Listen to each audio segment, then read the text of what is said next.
صحیح بخاری کی حدیث ہے، اللہ کے نبی صلی اللہ علیہ وسلم ایک مرتبہ ٹھہرے ہوئے تھے اور دو آدمی لڑ رہے تھے. کیا ہو رہے تھے؟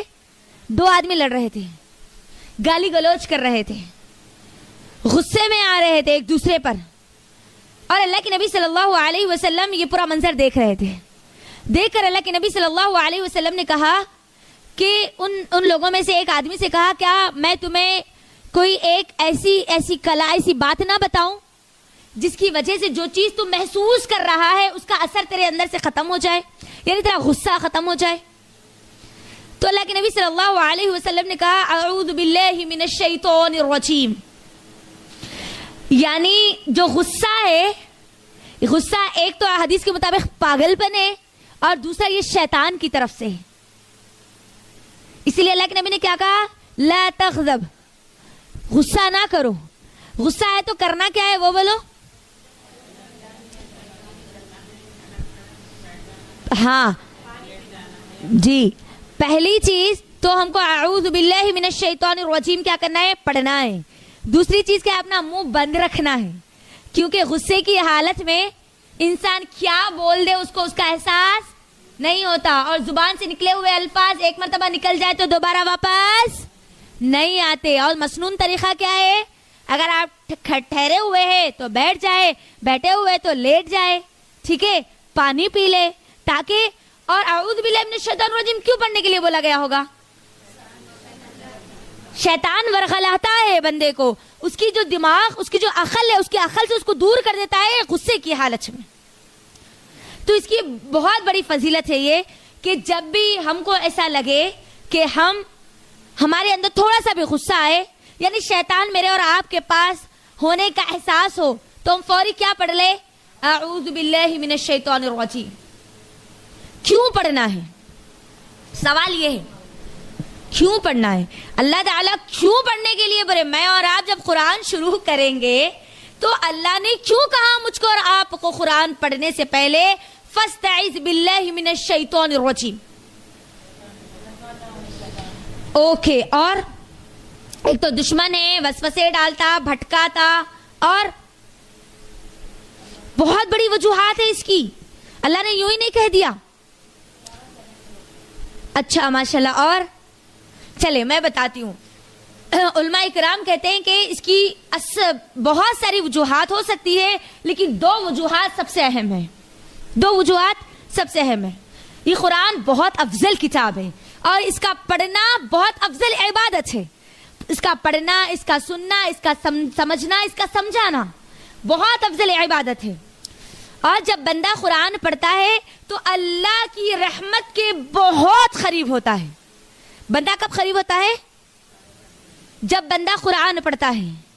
اور شیطان ہرگز نہیں چاہتا کہ بندہ اللہ کی رحمت کے قریب ہو. اسی لیے اللہ رب العالمین نے مجھ کو اور آپ کو سکھایا ہے کہ شیطان کا وار مجھ پر اور آپ پر نہ چلے.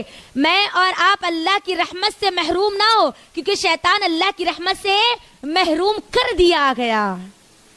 اس کو پڑھنے والا اللہ کی رحمت سے بہت قریب ہوتا ہے، اور شیطان کیا چاہتا ہے کہ ہم اس کے دور ہو جائے، اللہ کی رحمت سے ہم دور ہو جائے.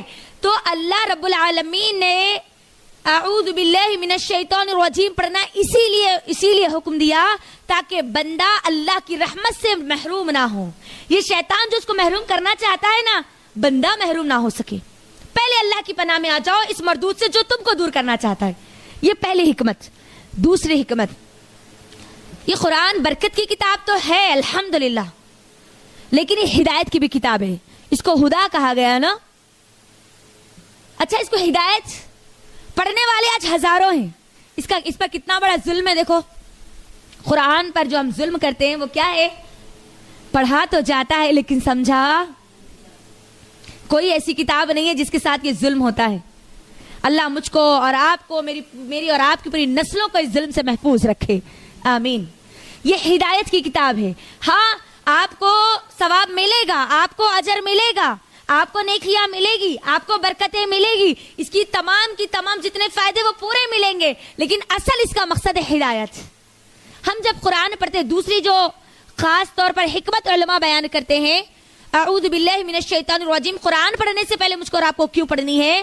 وہ یہ کہتے ہیں کہ یہ جو قرآن ہے اس کو پڑھنے والے تو ہزاروں ہیں، لیکن اس قرآن شیطان چاہتا ہے کہ بندہ قرآن تو پڑھے لیکن اس کے جو خزانے ہیں اس سے فائدہ نہ اٹھا سکے.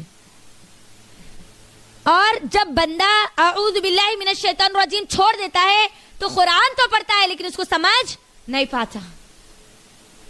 اب وہ احساس کے ساتھ، وہ جذبات کے ساتھ، وہ کیفیات کے ساتھ مجھ کو اور آپ کو یہ استعاذہ پڑھنا ہے، اعوذ باللہ من الشیطان الرجیم پڑھنا ہے. کون سے جذبات کے ساتھ، کون سی کیفیت کے ساتھ، اس کے فائدے کیا ہیں انشاءاللہ وہ بھی چیزیں انشاءاللہ ہم آج دیکھیں گے. تو دو حکمتیں کیا ہے بولیے؟ اللہ کی رحمت سے قریب ہوتا ہے. شیطان چاہتا ہے کہ ہم کیا ہو جائے اللہ کی رحمت سے، اسی لیے اللہ نے مجھ کو اور آپ کو اعوذ باللہ پڑھنا سکھایا ہے. دوسری چیز، پڑھتے تو ہے قرآن لیکن قرآن کو سمجھتے نہیں، اسے ہدایت حاصل نہیں کرتے. اور جب بندہ اعوذ باللہ من الشیطان الرجیم پڑھتا ہے تو اصل جو قرآن کی جو ہدایت ہے، اللہ نے ایک ایک آیت میں میرے اور آپ کے لیے ہزاروں نصیحتیں رکھی ہے.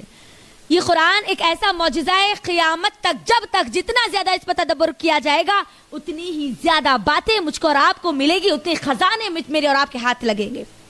تو شیطان چاہتا ہے کہ قرآن تو مل جائے، وہ پڑھ تو لے، ثواب تو مل جائے، لیکن اصل جو ہدایت ہے اس سے محروم ہو جائے. اللہ چاہتا ہے کہ نہیں، بندہ ہدایت حاصل کرے.